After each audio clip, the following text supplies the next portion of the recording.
Salut à toi, bienvenue petit scarabée, bienvenue sur la chaîne de Nail, la chaîne où on parle biohacking entre autres. Aujourd'hui j'aimerais partager avec toi quelques réflexions que j'ai sur le danger du biohacking et des nootropiques. En fait je fais un parallèle entre les nootropiques et l'argent parfois. Tu vas voir où je veux en venir.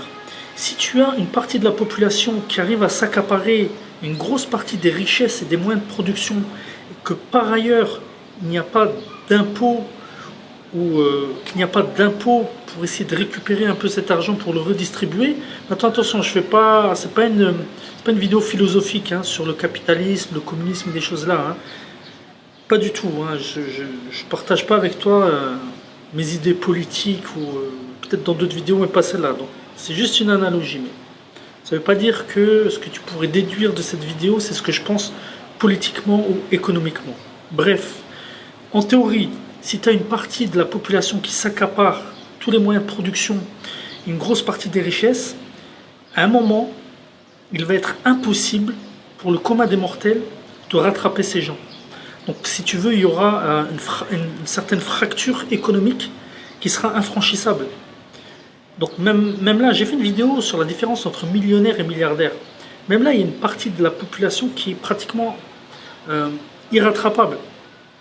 Pratiquement irrattrapable, parce qu'ils ont tellement d'argent, ils ont accumulé tellement de richesses qu'il te faudrait plusieurs vies pour être à leur niveau, sauf si tu inventes Facebook ou des choses comme ça. Mais je veux dire, la scission est là et c'est très difficile de rattraper. Et cette analogie, je voudrais la faire aussi avec l'intellect. Donc pour moi, le danger des nootropiques, du biohacking et de l'optimisation du cerveau, parce qu'attention, j'ai plein d'autres choses à partager avec toi. Les nootropiques, c'est vraiment un petit truc.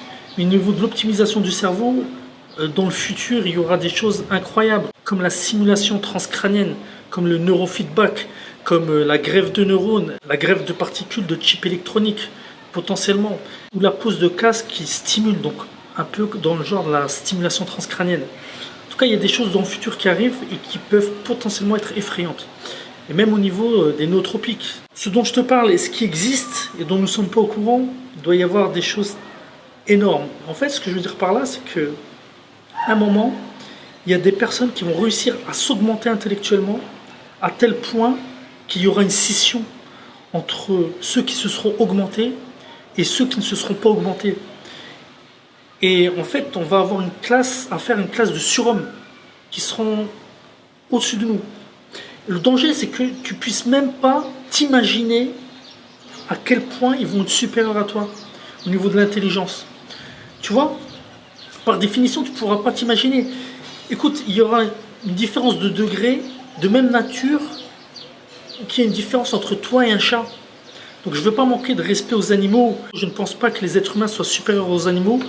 Je pense qu'il y a juste une différence de degré et pas de nature entre l'homme et l'animal. Un peu comme ce que pensait Montaigne. Donc n'y voit pas là une critique des animaux. Mais ce que je veux dire par là, c'est qu'un chat, quand il te voit te lever le matin, déjeuner, machin, il n'arrive pas à comprendre ce que tu fais. Il ne s'imagine pas à quel point tu es. Toi, tu arrives à le cerner, mais le chat, lui, ne te cerne pas. Ce que je veux dire par là, c'est qu'à un moment, on risque d'avoir affaire à des super-humains, à des surhommes. Pas des surhommes dans le sens nietzschéen, des surhommes au sens strict. Des gens qui sont tellement au-dessus de nous que je viens d'être coupé par manque de batterie au niveau le plus intéressant de ma démonstration. Donc j'étais en train de te dire qu'il va y avoir une différence il va y avoir pas une différence de nature, mais un degré entre nous et les surhumains qui vont s'augmenter intellectuellement. Et ça, pour moi, c'est ça le plus grand danger des nootropiques. Et quand je dis nootropiques, je ne parle pas des nootropiques qu'on utilise actuellement, je parle franchement des futurs nootropiques, je parle des futures méthodes qui permettent de booster son cerveau. Donc il y a même récemment, j'ai lu 1 ou 2 articles, il semblerait que l'Angleterre veuille interdire les nootropiques. Donc moi je ne suis pas trop d'accord avec ça, mais il faut que je lise un peu plus et que je comprenne exactement ce qui se cache derrière. Donc si maintenant il y a une partie de la population qui a accès à ces suppléments, à ces méthodes, et qu'il y a une autre partie de la population qui n'a pas accès à ces suppléments, à ces méthodes, on va créer une fracture chimique. Vraiment une fracture chimique entre les populations. Ça me rappelle un peu le livre, je parlais récemment du livre Le meilleur des mondes d'Aldous Huxley. Et en fait, ce livre est fascinant parce qu'il parle du futur. C'est un livre qui a déjà été écrit il y a quelques années et qui parle du futur où les gens sont classés de mémoire, hein, parce que je l'ai lu il y a 20 ans ce bouquin, par intellect. Donc il y a les alphas, les bêtas, les deltas, etc. Et selon son niveau intellectuel, on a droit à faire certains boulots. Et quand je vois que l'Angleterre veut interdire les nootropiques, ça m'inquiète un peu. Ça m'inquiète un peu parce que je me dis qu'il risque vraiment d'y avoir une fracture chimique. Je remets mes lunettes parce qu'il y a un peu trop de luminosité. Revenons sur les dangers des nootropiques, mais à petite échelle, et quelque chose que je vois maintenant. Alors, je voudrais surtout pas que tu comprennes mal ce que je veux dire. C'est que je me crois absolument pas supérieur, je me crois absolument pas intelligent, loin de là.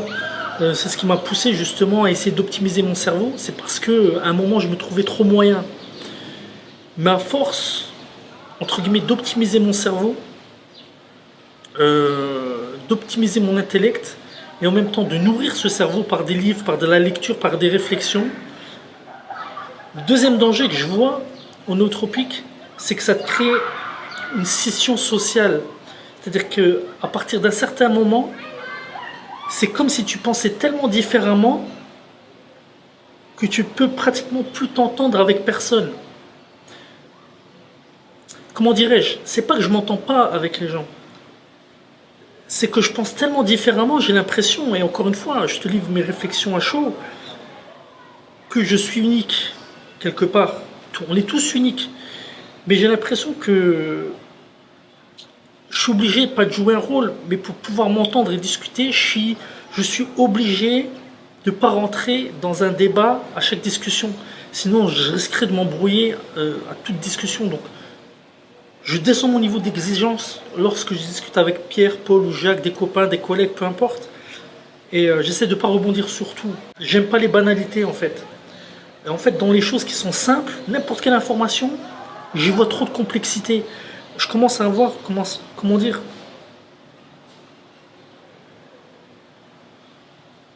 une vision fractale. Alors, je sais pas si on peut dire ça, mais j'ai le souci du détail. Et tout m'énerve, en fait. Les banalités m'énervent. Je peux zoomer.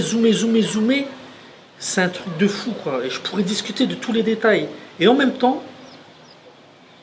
j'ai la possibilité de prendre de la distance à un niveau énorme. Donc j'arrive à tout relativiser. Et en même temps, j'ai le souci du détail. En fait, c'est comme en physique. En physique, si tu sais, il y a la physique quantique qui s'occupe de l'infiniment petit. Et la relativité générale qui s'occupe de l'infiniment grand. Et on n'a toujours pas trouvé de loi qui peut unifier les règles de l'infiniment petit et de l'infiniment grand. Moi, c'est la même chose, j'ai l'impression. Je peux m'embrouiller, les détails, le manque de détails et de précision peut m'énerver. Et en même temps, j'arrive à relativiser et voir que rien n'est grave. Juste pour te dire que discuter avec les gens devient compliqué. Parce que les banalités, les choses qui sont vues par le petit bout de la lorgnette et qui ne sont pas mises en perspective, enfin, c'est pas que tout m'énerve. J'arrive à mettre de l'eau dans mon vin pour discuter avec tout le monde. Et personne ne sait qu'au fond de moi, je suis torturé en fait. J'espère que tu m'as compris, c'est une vidéo un peu à l'arrache. J'ai du mal à t'exprimer le fond de ma pensée. Mais voilà, en résumé, quel est le danger des nootropiques, du biohacking en général? Je pense qu'on risque de foncer droit dans le mur avec des personnes qui peuvent s'augmenter intellectuellement et des personnes qui ne le pourront pas. Et au final, on aura des extraterrestres surhumains parmi les humains. Et d'autre part, le danger immédiat à la prise de nootropiques tout en se cultivant, c'est une isolation sociale. C'est l'impression d'être isolé socialement et intellectuellement parce que tu as l'impression que personne ne peut te comprendre. Tu ne souhaites pas d'ailleurs être compris par tout le monde, c'est très bien comme ça. Mais voilà, ça peut te couper socialement du monde. En espérant que tu auras un peu saisi ce que je veux dire. Si toi-même tu ressens ou tu comprends ce que je veux dire, n'hésite pas à liker, à commenter cette vidéo et à t'abonner à ma chaîne si ce n'est pas déjà fait. Sur ce, je te dis à bientôt.